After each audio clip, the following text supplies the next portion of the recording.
Welcome inside episode 491 of the Locked On Senators podcast. I'm Ross Levitan on the outskirts of enemy territory in Winnipeg, Manitoba, alongside Brandon Pillar up in the Blue Mountains. And coming up on today's show, we've got another win to break down after the Ottawa Senators defeated the fourth best team in the National Hockey League, 4-3, the final score. Brady Tkachuk, the captain, ends his 15-game goalless drought with not one but two goals for the captain, and Nick Holden gets 2 assists. Anton Forsberg looking good again. Chris Tierney goes bar dizzle and gets the bike helmet and goggles, safety first, and it was a W day for the entire Senators franchise, with Belleville winning 5-0 up against the Phantoms. So much to break down from those games. We're also joined by a special guest, Craig Medaglia, the producer for Wally Methot, formerly of @Senators. So great conversation coming up there, and notes on Ridley Gregg and Jake Sanderson. This is the Locked On Senators podcast, your team every day. Locked On Senators, your daily podcast on the Ottawa Senators. Part of the Locked On Podcast Network. Your team every day. Today is Wednesday, February 9th, and Pilsy, I don't know if there's a team that hates playing the Sens more than the Carolina Hurricanes. Or is there a goalie that hates playing Alex Formenton more than Antti Raanta? Because Formy seems to score majority of his NHL goals up against the guy. 4 of his goals have come up against Antti Raanta. Poor guy. Not really. I'm not going to make excuses for Antti Raanta. It was great to have him in there after Freddie Anderson shut the door last time they played against Carolina. Still got to a shootout, so the Senators finish up 2-0-1 against the Hurricanes this year. And that just, it puts a little extra jump in your step, because that's a good hockey team. They played well, and Ottawa just took it to them, especially early on in this one. Ross, if you would have told me yesterday that the Ottawa Senators would be up 4-0 up against the Carolina Hurricanes on a second night of a back-to-back, I would not have believed you. But this team, they found a way to get those momentum goals, like we're always talking about, how it's so crucial. Yeah, 2 of them. And to get the lead early, to get that going quickly, and for Brady Tkachuk to snap that goal streak, like, this is a guy that's gone 15 games. I don't even know how many days, just because of all the breaks and the COVID and NHL All-Star break, all that. A lot of days. Over 60 shots. And how does he get his first goal in 15 games? From shooting it from behind the net, and it goes off Sebastian Aho and in. So sometimes you just got to be lucky, and then the floodgates open for Brady, as he had one hell of a night, getting multiple shots on net. Ross, you were happy about that. He even hit the crossbar, and he ends up scoring another goal right in his office. So the captain is back. 57 days since Brady Tkachuk's last goal. The 8-2 victory against the Florida Panthers was his last goal. That's a long stretch for anybody, let alone a guy who had scored 4 goals in his 2 games before that, and was on a stretch where he had 4 more goals in his last 4. So he was on a stretch there where he had 8 goals in his last 7 games. And then he goes completely cold. Now, we have heard there is a bit of a hand issue with him, so you wonder how much that's affecting his longer range shot. But both goals last night, those were Brady Tkachuk goals, especially the second one right in his office.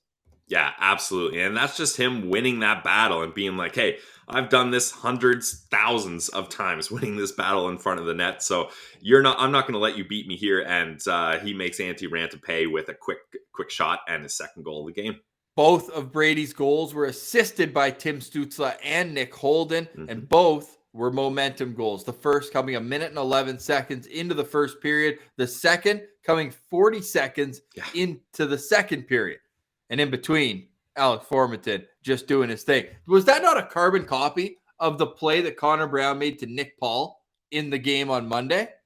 It was very similar, and it's no surprise that Connor Brown is involved in this play as well. But Formenton, he's the one that really starts this play he breaks into the zone with speed, stops up, and then he's able to really get all the Hurricanes defenders kind of mixed up. And then Connor Brown misses that shot, which is unfortunate because it's a nice pass. But what I love about Connor Brown, Ross, is he doesn't just watch his shot go and be like, ah, crap, I missed it. He goes right for it, battles for the puck behind the net, makes everyone think he's going to wrap around the net, then does a quick backhand pass out front to Formenton.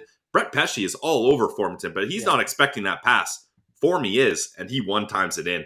And this is the clear sign of a great assist. The second Formenton scores, he does the point to Connor Brown, like, nice pass. That was on you. Yeah, well, how about the play also when he got in the corner there? Nick Paul had it. It looked like he was playing soccer. He was trying to get control of it. It was just going back and forth in his feet. That's why he played keep up before the game. There you go. That's just it. No, that was a huge goal to go up 2-0. Only 8 minutes into the game too, right? So you're feeling pretty good about that. And then it just keeps on getting better because, I'm just looking at one of the highlights because Gaudette had 2 chances in the first period as well. Almost got credit for the first goal. We thought he had it, which Locked On player, whoever was playing with Brady and Stützle. Hey, I guess Nick Holden was playing with Brady and Stützle in a sense. He gets 2 assists in the game. Hey, so I can give myself a little pat on the back for that one. Hey, shout out Nick Holden for real, though. 4 points in his last 3 games. And how about saving 2 goals? Like a couple of them slip past Forsberg, and then the one he does the dive over and the player like glove hand stop, which you love to see. And yeah, not only 2 assists in this game, but so many block shots. Looking at it here, 5 block shots, 2 hits. He played about 19 minutes. Like, ever since he signed that extension, Ross, this guy has been money. And you love to see that because sometimes it's the opposite. They sign an extension and they're like, all right, get comfy. But this is the play. If you're watching on YouTube, in the third period, the puck trickles past Anton Forsberg. It's 4-2 at this point, or is it 4-3? I think it's 4-2. Yeah, because they only scored, and we'll get to the end of the game and have things unraveled a little bit. But 4-2, they're pressing. They've already scored 2 to, bring it to a reasonable score. And then Nick Holden right off the line, safety first, guys. Always make sure you're taking care of the defensive end. All you defensemen out there, make sure you're taking care of your goalie too, eh? Stick on the ice too. Love a little insight there from the great defenseman Nick Holden, who has certainly found a home on the Senators' top 4. Now, when the Senators get up 3-0 and then 4, I guess we got to give Tierney some love there. Nice little shot. Were you surprised, though? I mean, none of us had him even on the radar for the helmet. Honestly, yeah, I was surprised. Although I think him and Connor Brown are kind of like buddies. So I think that was Connor Brown being like, all right, I'm going to give my buddy a little boost here. And hey, you know what? I don't think he wouldn't have been my first, second, third, or even fourth choice. But he does deserve props because that was a Svechnikov pass that was right through the middle, pretty much a pizza. But Chris Tierney hops on it, glides into the zone. Everyone's giving him time and space, and then rips one bar down. And I thought I would have seen a little bit more emotion out of him when he scored that goal. He was just kind of like, yeah, whatever. But because it had been a long time since he scored, and that was a beauty. But you know what? It's great that he got the helmet. It's been a while for him. And what the hell? Like, what size is his head that he had to wear it perched on top like that? That's pretty funny that he's not able to get the bike helmet on. Yeah, the boys had a good laugh at that. Still cannot stress enough how great it is, these inside the locker room awesome after victories that we're seeing here. So with Chris Tierney, funny enough, like we're harping on Brady Tkachuk for his 15-game goal drought. Guess how many games it had been since Chris Tierney scored? I think it was like 32, wasn't it? 34? Right? Nailed it. 32. 32 games. Trivia god right his here. last goal was against who? Leafs. No. Stars. No. On the same road trip when they went to Chicago, Dallas, and Vegas. No, Minnesota. Vegas was the next game at home. At Minnesota. That was actually one of the more entertaining games this year, the 5-4 OT loss. So Chris Tierney got a goal there. 32 games later, he gets the eventual game winner. At the time, certainly didn't seem like it when they go up 4-0. What was it, in your opinion, in the third period that allowed the Hurricanes to come back? Well, we talked about this in the postcast, and anytime you're up against top 5 team in the NHL and they have all this talent, eventually Forsberg can't do it all, and they end up breaking the dam and getting some goals here. Like, that first goal was just a result of frustrated Hurricane players being like, there's a loose puck here, we're going to win this battle this time. Like, we're not letting the Sens win this battle. Forsberg's trying to get a blocker on it, he's trying to get a glove on it, trying to freeze it, but it's a scrambling play, and Svechnikov just gets the better of him and puts a top shelf when he's kind of out of position there. And I think at that point, the Hurricanes are saying, all right, Like that happened pretty early into the third period. So they're saying, all right, we're down 4-1 here. We can make a comeback here. And they made a big push, but the Senators were just barely able to hang on, like very close. And also, Ross, a big moment of this game was the first period when that Aho goal was 0.01 seconds away from being counted. Like, Yeah. if that goal goes in, we're looking at a 2-1 game here heading into the second. That changes the outcome of everything, in my opinion, because you get a momentum boost for the Hurricanes. So thank goodness it was a fraction of a second too late. Yeah, and then 40 seconds later, it's 3-0, and then 2 minutes after that, it's 4-0. Yeah, certainly a huge point in this game. Another one where it could have been 5-1 once it became 4-1 was that Formanton had a couple more great chances on Antti Ranta, just could not get it past the right pad, and you got to give stick taps to the save there from Antti Ranta on Formanton's not one chance but two. And then the second goal, like, this is just a weird play because the puck goes into the slot, and I think it's Jesper Fast who thinks he's got a one-timer from a real dangerous area. So Forsberg has to respect it, but I don't think he was doing the Lemieux in the Olympics where he tried to let it go past, but it got back to the point, and Brendan Smith made a great play because at that point, what are you going to do, right? There's only so much that as a tendy, you're already set for the guy coming through the middle, and then all of a sudden the guy at the half wall comes in. So, hey, not much you can do on that one, but you got to tip your hat and just accept that this is a great hockey team. You didn't create as much offense other than that Formanton chance in the third period, and they came back, but credit to this team for locking it down in the last couple minutes.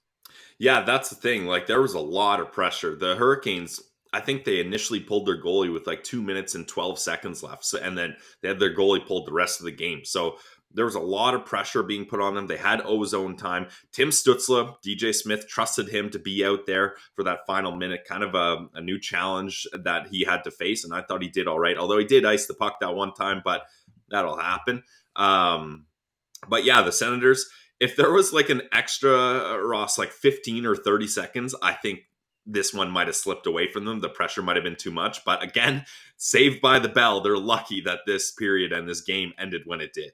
Woulda, shoulda, coulda. If you want to hear more about last night's game, we spent over a half hour in the postcast last night with @Laleem's Martian. We do appreciate you making Locked On Senators your first listen of the day. We're free and available wherever you download your podcast, including on YouTube, where you can join us after each and every Senators game in the postcast, but it is then available for you wherever you'd like. The team is now 12-8-3 in the postcast era. We're not saying that we're the reason for it, but why not add to the vibes when the team is doing well? We got Craig Medaglia coming up. We've got to chat about the Belleville Senators and a couple notes on the prospect group for this organization. Couple big nights ahead for that. Pilsy, before that, though, you got a word from our friends at Built Bar? Built Bar? Yes, it is Built Bar, and it's the protein bar that tastes like a candy bar. If you guys have been listening for a while, you already know all about a Built Bar, but if you're a new listener, I got something exciting to tell you, because Built Bar, you've probably tried a bunch of protein bars out on the market, but Built Bar is always covered in chocolate. They're soft, they're easy to chew, and they have so many amazing flavors, and they're always coming out with new good ones. I'm going to hit you guys with my pick of the day, and it's banana cream pie. Now, that's kind of a really specific flavor, and not everybody likes it, but if you love it, you love it. And I'm one of those people that loves a banana cream pie. So check it out, Built Bar Puffs. This is the marshmallow edition, so they're even softer and even sweeter. Banana cream pie.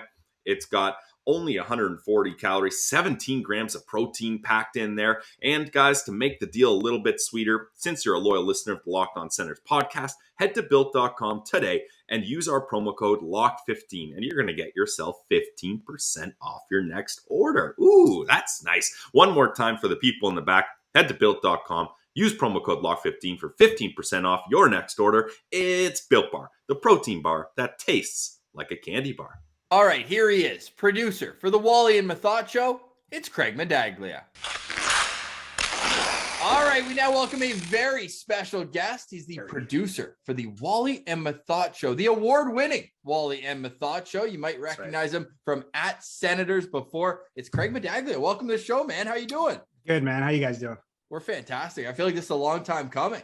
Yeah, it's been forever. But that's all right, man. You guys are killing it. You don't need me. No, we want you though, because you got stories for days. We definitely want to get into your time with the Senators, working their account, the playoff tweets, a few that I want to bring up for you as well. But now with the new venture, we had Wally on. We got kind of his story about how that started. How did you get involved with the whole process? Yeah, I mean, it's kind of like he said. Like I remember he got laid off, and I didn't know how to send him a message because like I hadn't been working with the sports stuff for a while, and I didn't want to be like, that sucks or whatever. So I was just like, I literally sent him. I was like, hey man, let me know when you want to start the podcast. And I was like, I was half kidding because I was like, he's probably gonna go work somewhere else, Sportsnet or somebody else.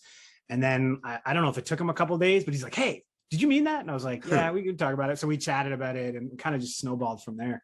But like I always say, like I'm super fortunate that those guys decided to go and pick me to help them do that stuff. I'm sure they had plenty of options and everything else. So it's I always appreciate that. And so whenever we tell that story, I always make sure to shut those guys out because without Brett and Mark, I'd probably be doing. I probably wouldn't be on this show right now. So it's good for those guys, and I appreciate the rub they gave me there.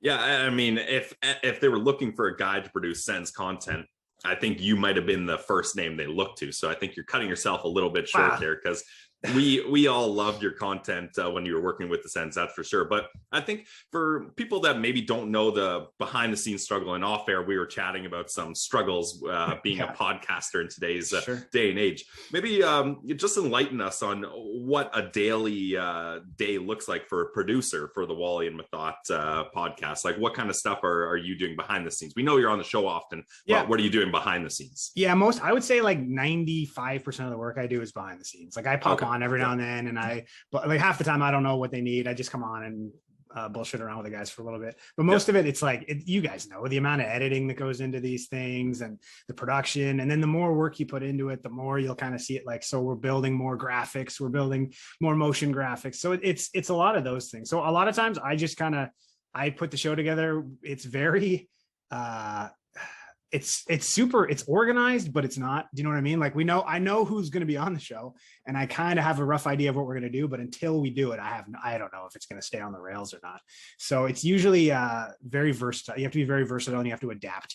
So there's times where we have to adapt kind of mid-interview. We've had it before where our video crapped out and then all we're left is the audio. So what do you do? And you try and build stuff and you see what you can save. And so it's a lot of those things. And I basically just kind of connect the dots on the back end. So whenever Wally will be like, hey, I want to do this, I got to figure out how to get from A to M half the time. And there's a lot of little steps in between, but it's good. Like I'm kind of the technical arm of the team, which is great. But it's also fun to kind of have to, from afar, Meth's internet cuts out or whatever. So it's fun, but those guys are not the most tech savvy dudes in the world. I don't know if you picked that up. So it's been good. I get the decision making and so I kind of get to decide how the tech side of things work, which is a lot of fun. Nice. Who's on your case more, Wally or Meth? Who do you think? I don't know. Initially, I would say really? Meth, but no, it's got to be Wally. It's got to be Wally. Yeah, he seems like a very particular guy, which is good it's for this really industry. Good. But it's really good. That's one of the things where it's kind of worlds colliding a little bit. Like he comes from a broadcast background, right? So his standards are different than mine, and a lot of things in both ways. Like he likes to, when we do our live show, if it goes past 101, you can see him start to sweat, and I'm like, dude, it's the internet. They're not going anywhere. Like, you're not worried about a commercial break coming in here. Like we're okay. Yeah, they had the 5 pages going on Monday. I was having a laugh at that too. Yeah, it was so funny because I'm literally watching along. I'm like, man, we're still on page 2 and it's like 40 minutes in. I was like, we're not getting all this done. So that's the kind of stuff. Like he's very prepared, very organized in that way. And then on Meth's end, he doesn't know any of that stuff, right? So he's kind of learning. It's really fun to see. Like he's getting really good at this stuff. And it's all, you guys know, it's all about reps, right? The more you do it, the more comfortable you get. Man, I would say nobody's a better indicator of that than you guys. Like you guys do this, man, nonstop. So this that's you're on 491 today.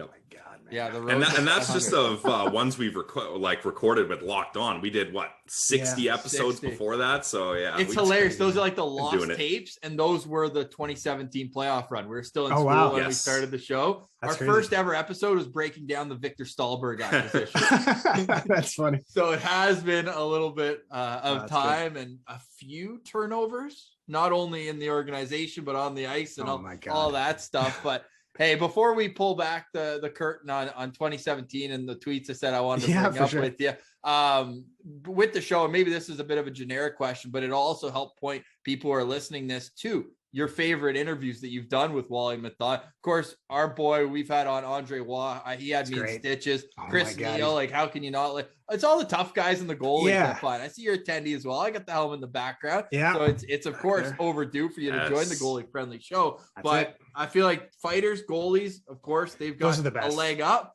But who in particular, and of course Noodles, I guess, shout out as a goalie hugger too. Yeah, it's weird. I like that we've kind of added Bobby into a more regular kind of media mix. Awesome. Like I didn't see that coming. He terrorized goalies. He's the opposite. Yeah, he's the opposite. So that's a guy. I think he's gonna.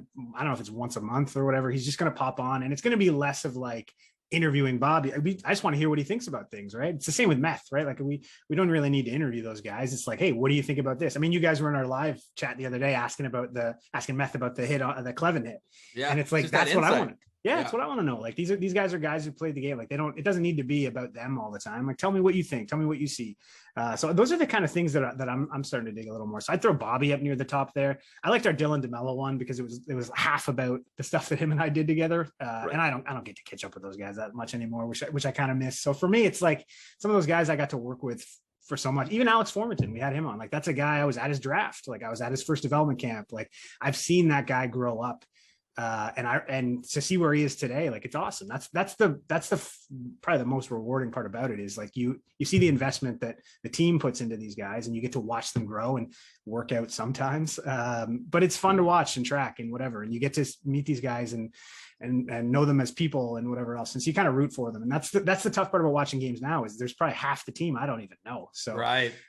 So it's good. I mean, it's nice to see the boys kind of playing well these days. And it's nice to see some guys exceed expectations that maybe were set 2-3 years ago and to see where they are today. So yeah, I know that's the fun part, man. All it means is I'm getting old, but it's nice to watch these teenagers grow into young 20-year-olds making millions of dollars. Well, noted influencer Joey Decord credits you for getting him a check mark. Instagram. I did. Yeah, dude, that was my in. That was one of the tricks of the trade back in the day is show up at development camp, get one or two of the guy, like they'll kind of figure out who I am and what I do. And they'll go, can you get me verified? And then you do it for one. And then that's, you get the math I do with that is you can probably ask like 2 favors. If you get them verified on Instagram, I can ask you to do 2 things and you don't get to complain about it. And so that's usually how we start kind of the relationships with guys. And it worked out pretty well. Man, he brought it up to us when we were just talking about how he's trying to grow his Instagram. He's like, man, I got to give credit to Craig, man. He got me that check mark. So I did. A lot of guys. Yeah, pretty much everybody. Don't forget.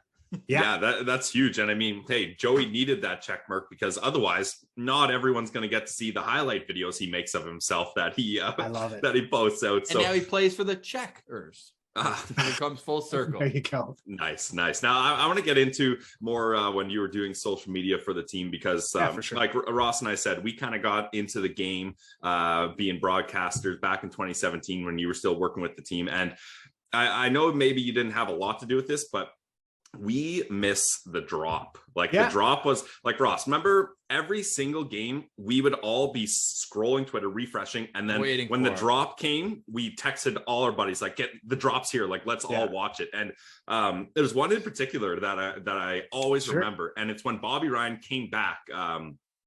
I forget when it was, but he came back and you guys used a song called Bobby by Logic. I don't know if you remember that one, but for sure. That one got pulled pretty quickly from Twitter for copyright reasons. But yeah, that's fair. Yeah. I mean, it worked out perfectly. And then another one I remember is they were on the road in Minnesota and you did the Yachty, cold like Minnesota. That was also good. So we loved your stuff that you were producing, but I want to get a chance now to ask you, what was some of the favorite content segments that you did that always stick in your mind?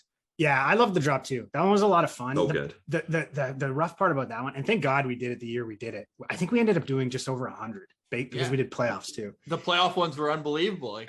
What better to get fired up right before the game? And I remember saying that when we first started doing it, because it's a lot of work, right? Like, especially because we only would send one camera guy on the road. It was never me. So they'd go and they'd have to cover the team and cover practice and take pictures. But meanwhile, they'd also be shooting B-roll all day. Mm-hmm. And then the idea was like, hey, here's everything that happened right up until puck drop, right? And it was like, we drop it right then. It was kind of a flawed content piece in that, like, that's the worst time to post anything, is at the very beginning of a game, because the second fair. it goes down, it's like, it's just going to get buried. So much other. Yeah. We've had somewhere we've had to burn them. Like we've had them ready to go, because usually they're ready. Like if the guys are quick, they're ready right before puck drop. We can get it out.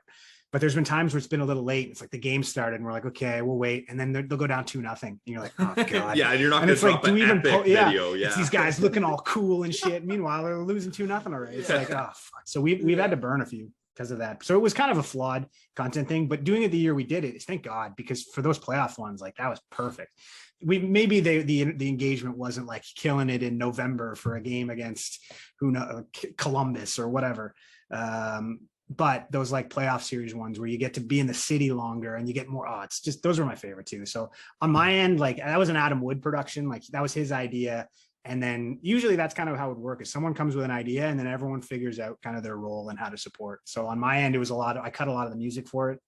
And meanwhile, I would cover off other things to free up the video guy so he could shoot more. And so it was a very labor intensive content piece, but I loved it too. You know what I mean? I still go back and watch them. I think Woody, he built I don't think it's on YouTube, but he has every one of them in a row. Oh, man. And so it's like an hour and 20 minutes long, something crazy. It's ridiculous. I would love to sit down and watch that all the way through. Yeah. It's amazing how much the coolest thing about the drop was how much like cool kind of unique shots and video coverage that it gave the community to play around with. Yep. Like people would always grab our stuff and you'd see our best shots in fan kind of ones. And that was kind of one of the reasons we did it, is we wanted to give people more ammunition to build their own things. Mm-hmm. So Callum Fraser, he was using a bunch of ours too in his, and look how good those were, right? Like, the montage at the end was unbelievable.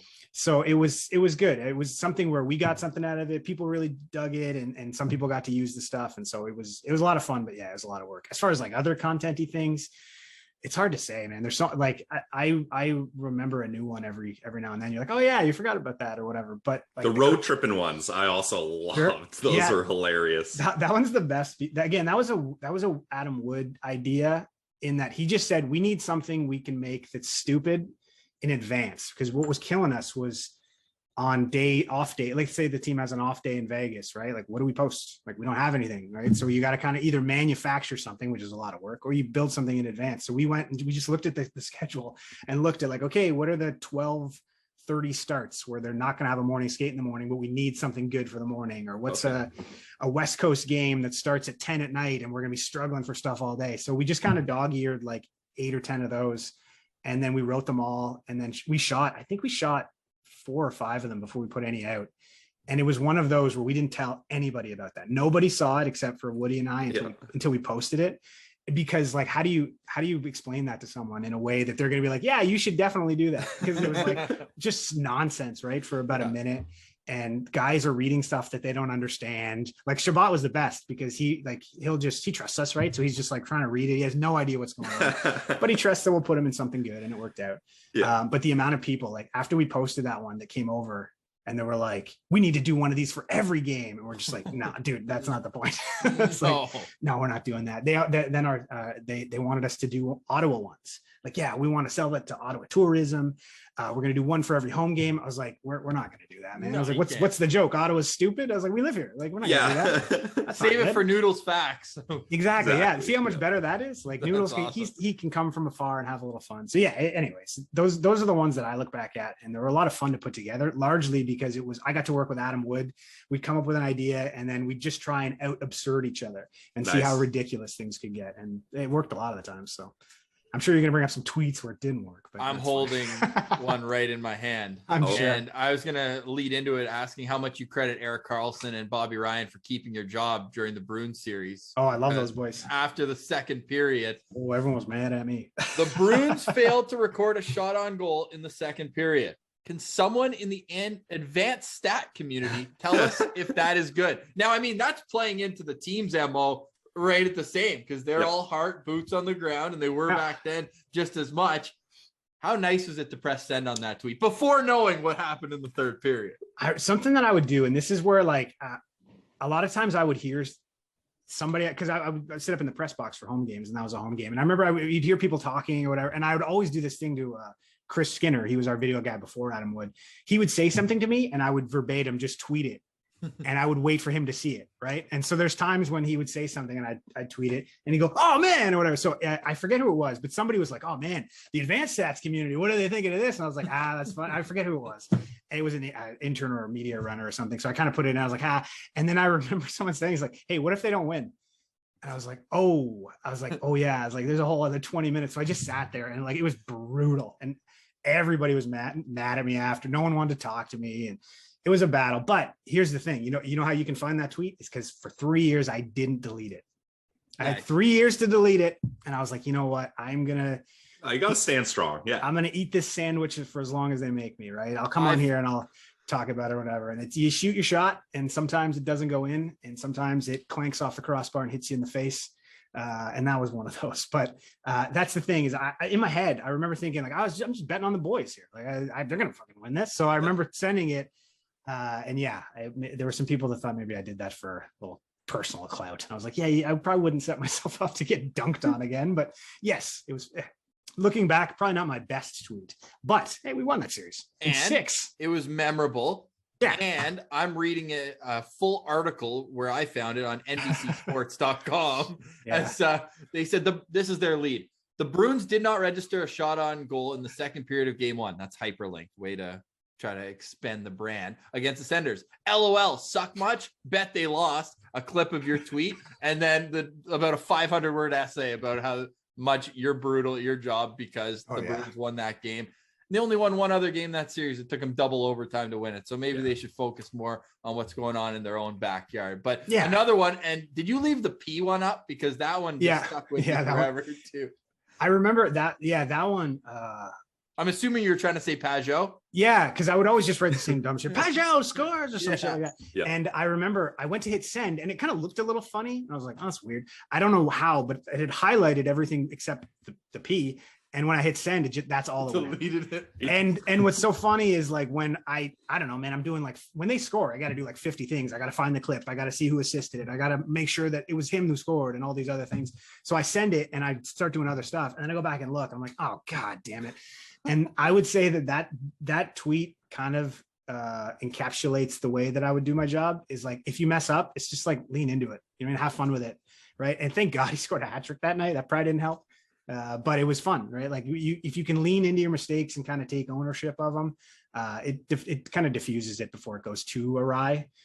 So things like that, like if you can have fun with mistakes, then you can last on social media for a while. So because man, there's nobody's got an undefeated record on social media, right? So I got a few L's in that column, so it happens. But I had to delete some tweets when they traded for Burrows. Pillsy would be quick to tell you that. Yeah, I had to. Ross, let's just say, was not happy about the acquisition. I don't know if I'm like Jonathan Dullen's godfather or what, but I wanted to protect him like a son.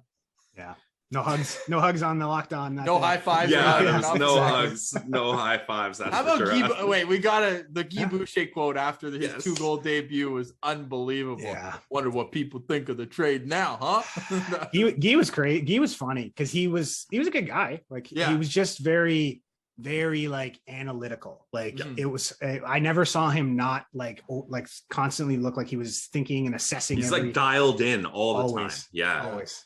Yeah. Yeah. He had some great quotes though. Like on that playoff run, especially like I remember, I don't know why I brought this up, but when they were playing in Pittsburgh, it was not first time, but I brought up it was the drop. Was it the drop? Or it was something similar where I think it was the game 7 one where it was exactly. Like, that was at 7 or whatever. That was a great quote. Somebody asked him about like, if it would avenge his 1-0 loss against Tampa, or when he was with Tampa against Boston. He's like, it's not about me. Yeah, the players. I love that too. Here's the thing about a Guy Boucher press conference is it would typically last between 30 and 40 minutes. Yeah, because you do 25 minutes in English, and then there'd be another 5 to 10 in French, and then it would come back and there'd be a little bit more English. That would be just a non-game day. They'd just do 40 minutes.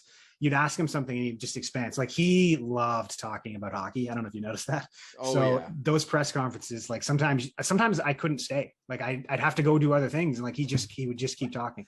Yeah. So we would run, and you guys know how the internet works. No one's going to watch a 40-minute media press conference about the practice day or something. Like, so you kind of have to find the best and pull them out. So it was a lot of work, but I listened to that guy talk a lot. He's very super smart. He's almost too smart, right? Like too smart of a hockey mind that he just, don't know if he could shut it off ever. So, but yeah, he was a lot of fun. Those playoff runs were crazy. I'm sure we're gonna, hopefully we see that again. You know, I want to see this team in the playoffs because I got to watch a very fun team, but I mean, it was still like, it almost felt a little, I don't want to say ragtag because there were some stars on that team with Stone and Carlson, but they weren't like no one. Yeah, exactly. There were no expectations for them, and just those guys like gelled under that. Like, well, let's just see what we can do. And if a team does that, like this current team is doing, where you see how much they love each other and they want to play for each other, how much fun they're having, it's like that breeds success. Like I watched it happen in 2017, and I think it's going to happen again. I don't think it's going to be this year,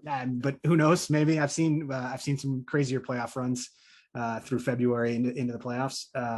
So it could happen. Chasing the Bruins as well. Could happen. Yeah. But I don't know. We'll see. I think it's something that in a year or two, like what's Brady Tkachuk going to be like in the playoffs in 2 years? For me in the playoffs too. Oh my God. Like they just have such a collection of like good dudes that work hard that are all, they have that shithead gene where it's just like, they can just get under your skin. They can push your buttons and they're going to be in your face for 60 minutes. So I'm excited to see it. And how it unfolds. So hopefully it's sooner rather than later, but I'm excited. I got one more question for you on the playoffs, but first, just for contrast, if anybody's like, oh, like that's a long time for a press conference. I covered the Leafs with Mike Babcock, never more than 3 minutes. Yeah. This guy had no intent to be there for any longer than he had to. Dave Cameron, you used to get like just one word answers. Yeah. Same line in his last game. It's like, yes. And it's like, that was it. We were going to make a Dave Cameron soundboard where it was just his yes and no answers. So you could do your own Dave Cameron press conference whenever you want. But we never got it. That was one of the many ideas that never made it online. No. I know.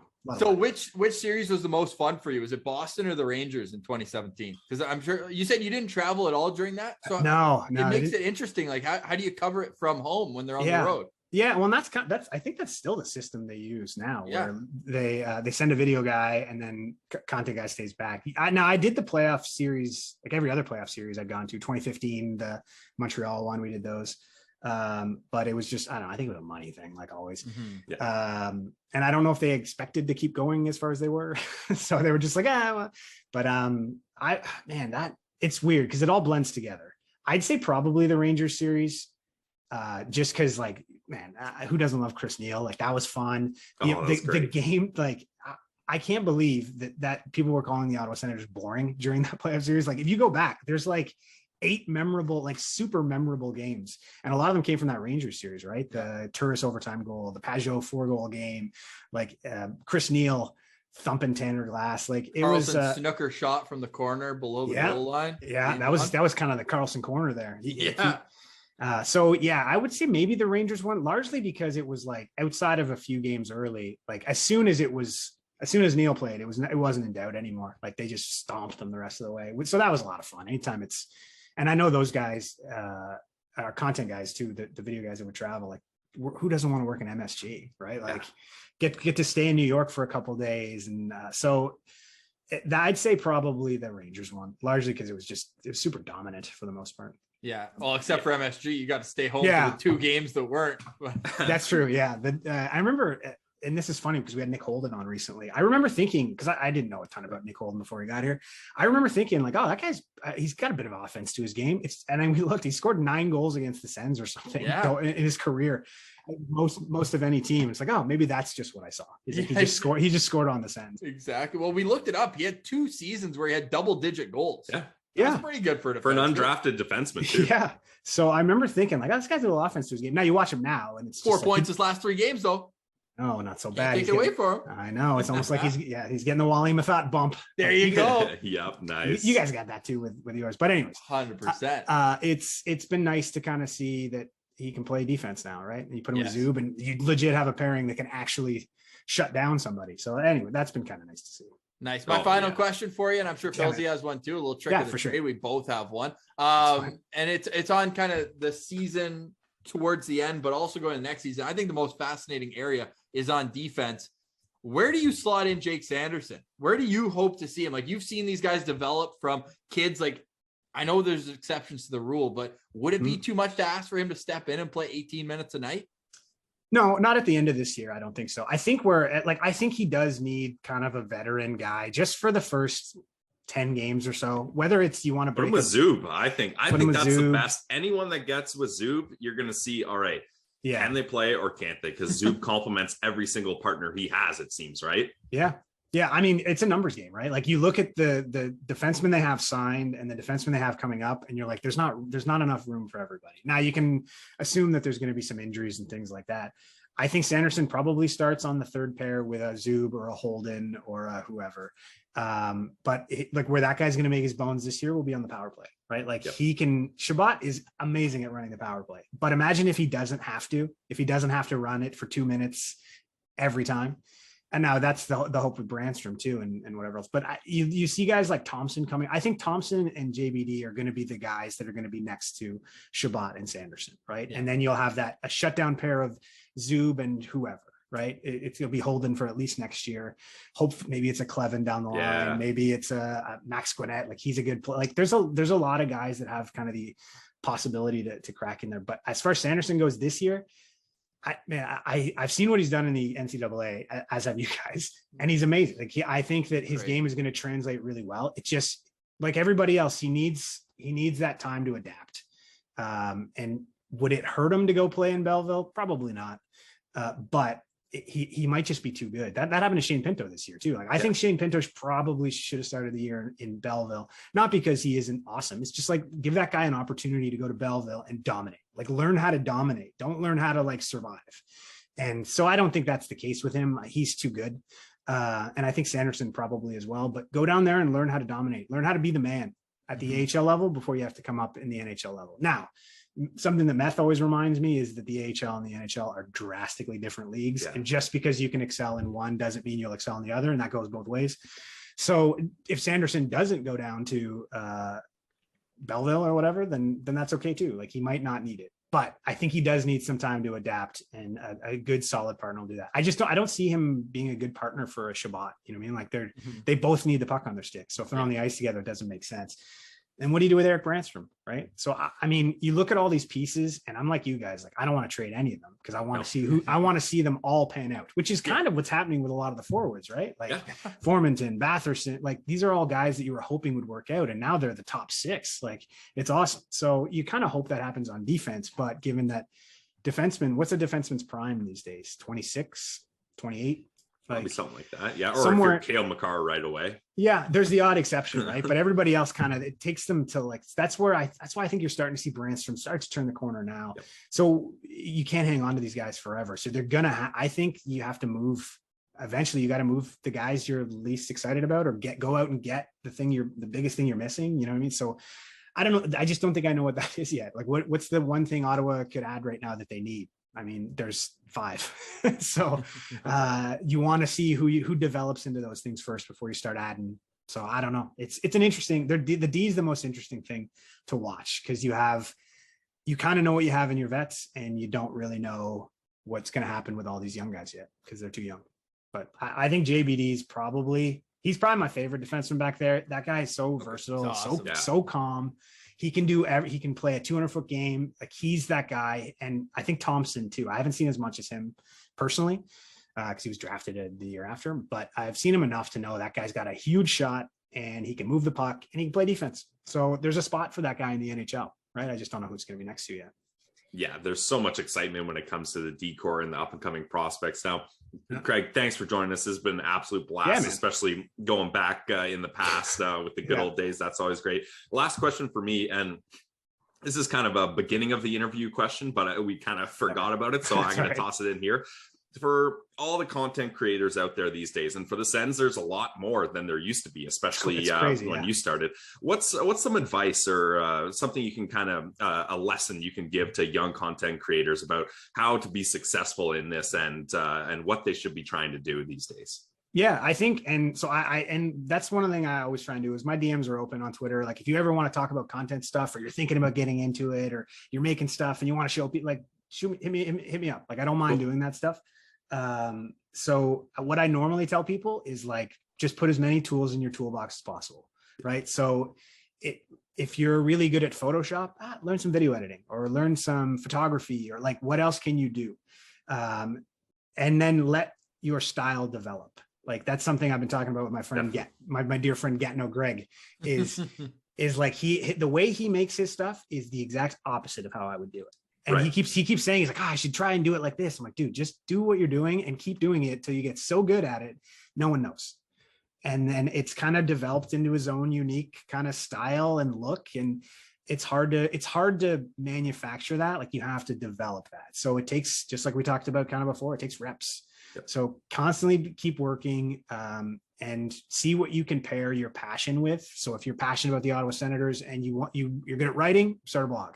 You're good at, you have some opinions you think people might like, start a podcast or make some graphics. Or there's so many great content contributors in the content contributors in the Sens community that don't make videos, right? Like you'll have guys like Everyday Sens that like their graphics are unreal, right? They're better than the team's graphics. Like honestly, they are. We had him on as a Sens Central citizen. He's like 19 years old. Yeah. That's another guy. I'll fire messages back and forth to that guy because I'm like, keep doing what you're doing and go from there. And so I like seeing that. And just like I like watching prospects develop, I do that on with content people too. Right. You like to see whether it's a YouTuber or whoever, how they get better, the things they improve on. Just like we're watching Meth get better kind of in front of our eyes, and you guys and everybody else, same way. I like watching the development process of those things. And so I enjoyed it when it was hockey prospects, and I enjoy it when it's content people. So I would say tools in your toolbox, just meaning like the reason I got the job I got with the Sens is because I was able to do 50 things because I could edit, I could write, I could write for social or write for a blog. Like there's so many things that I just learned how to do because I knew I'd need to know how to do it, that now I can do. You were joking about the Wally Methot podcast there, like, and how is a natural selection. I'd never made a video longer than 3 minutes. Right. And now every week I make at least 1 hour and 15 long.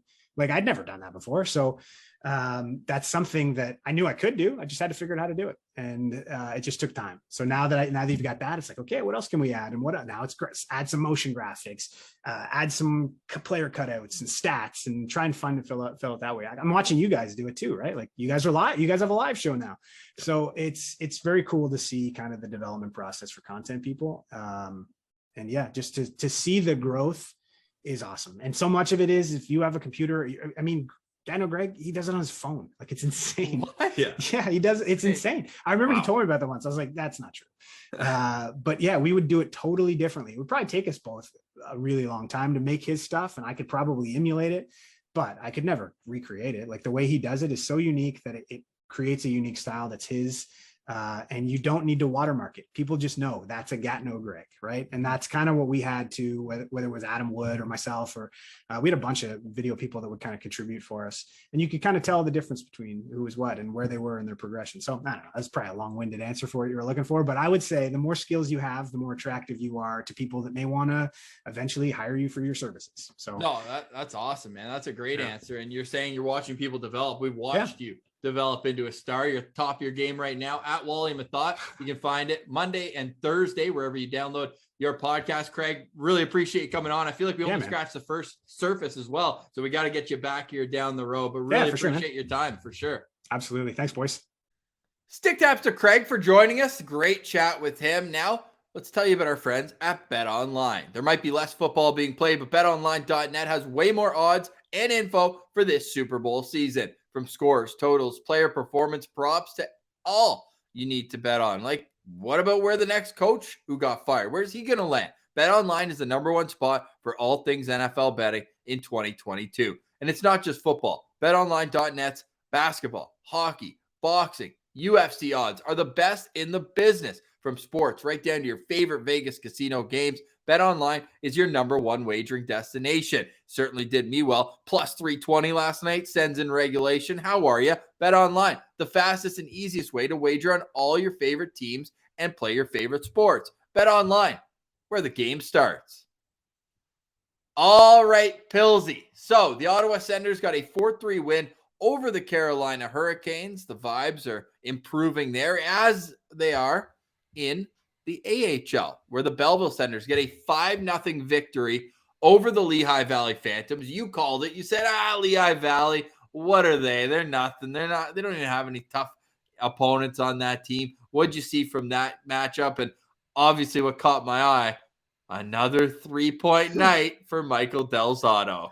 Uncle Deli just dominates down in the minors, and he's been a force for that back end. And yeah, 3 points for Uncle Deli, a goal and 2 assists, and Roby Jarventi had a goal and an assist. This was just a full team effort where right out of the gate, or I shouldn't say right out of the gate, it was a scoreless first period, but they opened the scoring and then scored 5 unanswered goals up against Lehigh here. They outshot him 30-21. No goals allowed on the penalty kill for the Belleville Senators. And this was a big game because it was an easier non-division opponent that I really thought they had a chance to beat, and they sure did. 5-0. Gustafsson gets a shutout. You love to see that for him, as we kind of talked about a couple episodes ago, that he had been having a bit of a rough year, not exactly getting into the groove of things, but I think he's going to get into that now, and that's massive for this team as they continue their road trip throughout this week. Only 21 saves he had to make too. So It just shows a really concerted defensive effort, which is great to see going forward. His 36th career win in the AHL, Pilsy, that ties a franchise record. I would imagine with Marcus Hogberg. I can't think of who else it would be down there. It's got to be Hogberg. Yeah, it has to be. Some other notes from our good friend David Foote, and this is from the BellevilleSenators.com website. Logan Shaw has 5 points in his last 4 games. Igor Sokolov extends his point streak to 3 games. Yep. Rookies Max Gannett and Roby Jarventi each had a goal and an assist. And Andrew Agazzino scores his 11th of the season, which ties the team lead. They got some more catching up to do in their division, but it's certainly great to see them flying out of the gate. And it's the right guys, the players who you want to see contribute, that are doing just that. I was starting to get a little bit nervous about Roby, but it's great to see him come back with a big performance last night. Yep, absolutely. And it was a classic Roby Jarventi goal, quick release in the slot. So you love to see him capitalize on those chances. Since we're talking about the 2020 draft, may as well slide over to Ridley Gregg last night. 5 shots on goal, 60% in the faceoff circle, and he scored 2 goals in a 3-1 victory. I mean, that's just the Ridley Gregg story. He's been a force. Just like Uncle Deli in Belleville, Ridley Gregg in the WHL, you can't stop him. And we love seeing him succeed. And Ross, you're going to get to see him live a little while soon. Oh, tomorrow. There you go. Yeah. So, hopefully we can see a postcast from the arena. Yeah. That'd be awesome. 100%. The Ice Den, where the Winnipeg Ice play. Ice Den. Nice. Who knows? Maybe they've got another a Winnipeg Ice player who's going to be a future Senator. They got 2 high-end draft eligibles in this upcoming draft, and another one for 2023. Man, they picked 1st and 2nd overall in the Dub draft 2 years ago. That's how they got Savoy and Geeky, and now they're looking like 2 top 10, top 15 at worst NHL draft picks. One more point here. Actually, I'll save it. Sidney Crosby's going to score on the Sens tomorrow. But first, I want to talk about Jake Sanderson, who has cleared COVID protocol. Brad Schlossman all over that story. I don't think he plays tomorrow morning. They open up against China, but maybe against Canada on Friday. That would be awesome. But it's just great that he's going to go over there. And I think he'll probably tell you it's great that he got to quarantine in America. Yeah, I think that's definitely ideal, quarantining in LA over Beijing. Yes, no doubt. The reason I said Sidney Crosby's going to score. It's a milestone goal, isn't it? He scored his 499th goal last night. Oh, God. Any idea of another superstar that scored his 500th goal against Ottawa? Was it Ovi? Yep. Ovi had 2 goals. They won 7-1 in that game. So, you can pencil Sidney Crosby down for his 500th goal tomorrow. Yeah, I mean, betonline.net. There's your next Levy lock, Ross. I know. All right. Hope you enjoyed today's show. Great chat with Craig Medaglia. We'll do it again tomorrow on a Senators game day as they take on the Pittsburgh Penguins. Do we have a revenge game on the horizon for Matt Murray and a whole lot more? Thanks for sticking with us today. Hope you have a good one, and we'll chat tomorrow. For Brandon Pillar, I'm Ross Levitan. This has been the Locked On Senators podcast, your team every day.